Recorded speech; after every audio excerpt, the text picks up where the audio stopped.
Welcome, welcome. I'd like to call us all together here on unceded Coast Salish territory. Thank you for elders, thank you for community members who are here today, and I hope you take the words that you hear and share them beyond this room. I'm George Nicholas. I am the director of the Intellectual Property Issues and Cultural Heritage Project that has organized this event, otherwise known as IPinCH. And I'd like to offer a few introductory comments before we bring in my colleague and friend Victor Guerin to give us a formal welcome, and then we'll go on from there. So to start with, DNA and indigeneity, the changing role of genetics in indigenous rights, tribal belonging, and repatriation. These are all topics of great importance, particularly when they affect people on a daily basis, when they affect a person's identity, their heritage, and everything that flows from that.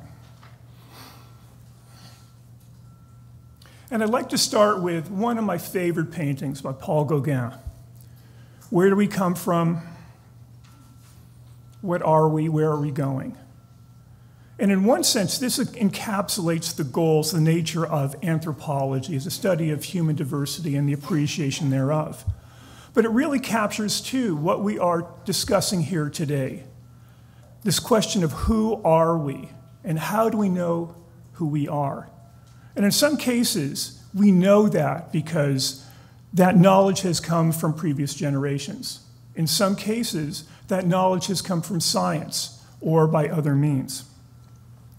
And DNA has revolutionized our view of humanity and much, much more. And what we have learned, certainly in recent decades, has changed substantially some of what we know about who we are. We are able to trace population movements around the world. Living peoples are able to identify their ancestors. DNA can demonstrate continuity of occupation of particular areas, and much, much more. And in fact, DNA is in everyone's hands. Not well, literally, of course, but everyone has access to figuring out who you are through DNA tests. And this one literally came in my mailbox 2 days ago. And I think all of you have likely encountered or at least familiar with, for $99, you can figure out, quote unquote, who you are. Well, sort of, maybe a little bit. But what is important also is that DNA offers us a host of new ways to think about who we are or questions that we might want to pose about that question. But, and there's always the big but when we're talking about issues like this in terms of what a new technology or new way of thinking brings with it. That when you look at, if you teased apart a strand of your own DNA, this might be what you see. These are some very challenging, very slippery, very difficult issues to deal with that affect individuals, that affect groups and nations, and all groups of humanity from there on. And this is just a partial list, of course. And this brings me to, I think, the one important thing I have to share with you. And that is, this can be remarkable research opportunities in front of us. But such techniques, such technologies, bring with them great responsibility. Because literally, we're dealing with people's lives. And if we're not aware of that from the very start, we shouldn't be doing anything at all with DNA. And part of this has to do with the fact that, yes, you can get your own DNA tested, but you are sharing the information about your DNA that has other people's information embedded in it. And so it's not just you making that decision, perhaps. It's you making a decision that may bring others into that conversation, whether they want to be there or not. So there are a wide variety of topics that we are touching on in this symposium and in the two-day workshop that follows, the proverbial tip of the iceberg. And we're dealing here obviously with issues of identity, but also of politics and religion and human rights and social justice and much, much more. We're not in Kansas anymore. And so this symposium is not just an opportunity for sharing information. We have some of the leading scholars and practitioners and community activists and religious leaders involved in this here in this room. And they are here to share some of the lessons that they've learned, their insights. But this is also an opportunity for all of us to engage in what I hope will be an afternoon of mutually beneficial understanding, respect for, and awareness of the responsibilities relating to DNA and indigeneity. So we are all here together to work in a good way. And I want to take a moment also to thank our sponsor, the Social Sciences and Humanities Research Council of Canada, as well as the IPinCH project, both of whom have made today's event possible. Now, I want to now turn this over for our formal welcome from Victor Guerin from the Musqueam Nation. Victor.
Dear friends, relatives, ladies and gentlemen, as you've heard, my name is Victor Guerin. My ancestral name is əmin. I hail from the Musqueam First Nation. You gathered on our ancestral territory today, and it gives me a good feeling in my heart to see you here. I just want to add a few words to George's comments about today's discussion. Since newcomers first arrived here in our ancestral territory, they've endeavored to identify us. Later on, scientists undertook to study skulls and other parts of the skeletons of our ancestors. And part of their objective, they said they were just trying to accumulate knowledge, but we found out later on that in actuality what they were trying to do was prove that we weren't human, that we were some sort of subspecies.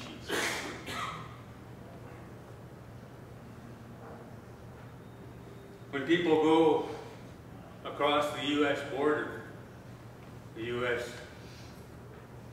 Border Service asks us about blood quantum.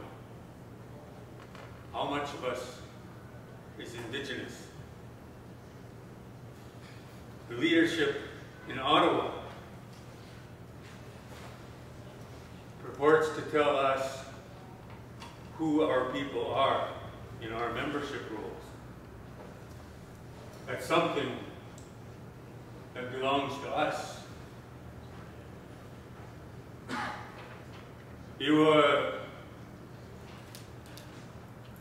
Erchen, you call Erchen, but on Snanum, see,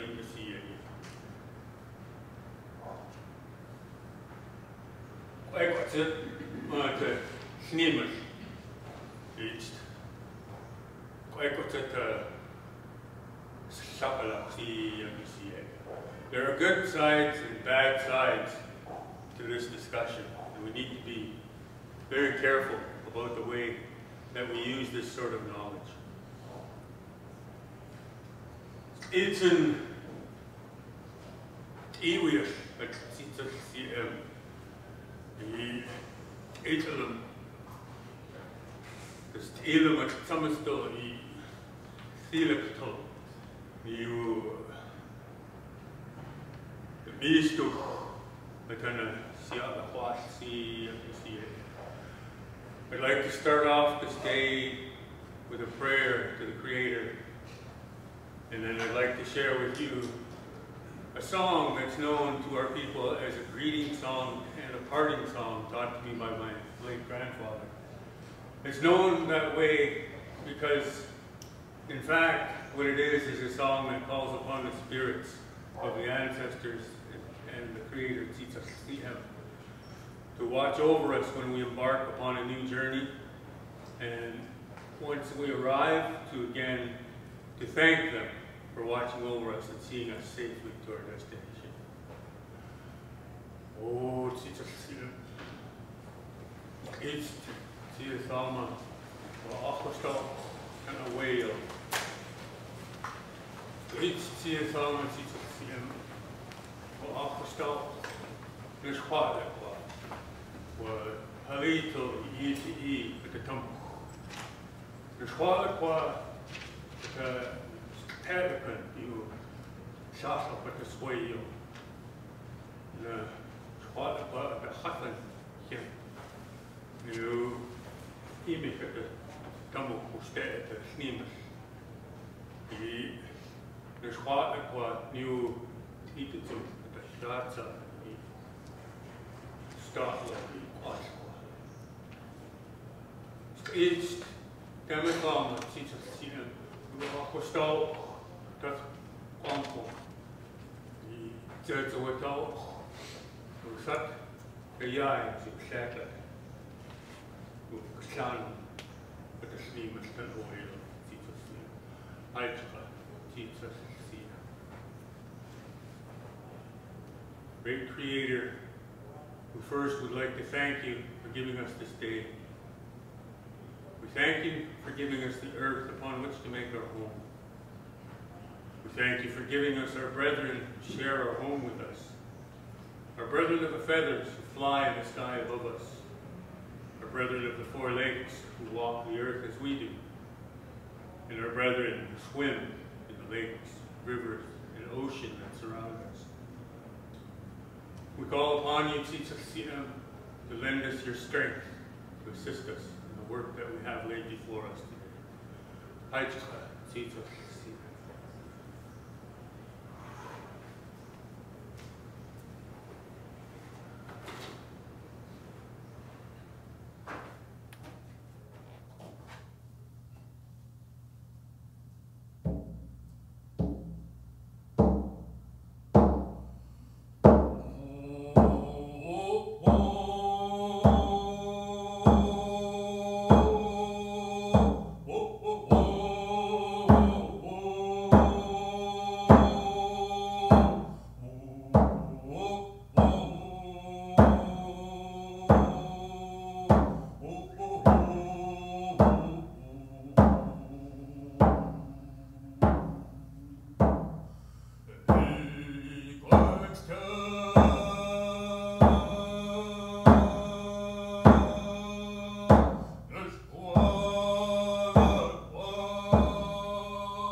Thank you, ladies and gentlemen.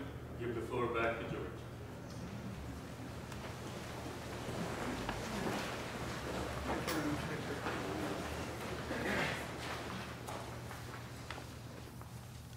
I'm blessed to have colleagues like Victor as a friend, and also to be working with such fantastic people with the IPinCH team. And I'd like to call up the organizing committee to offer some comments about logistics and much more that's coming today. Daryl Pullman, Dorothy Lippert, Brian Egan, Alexa Walker, Alan Goodman.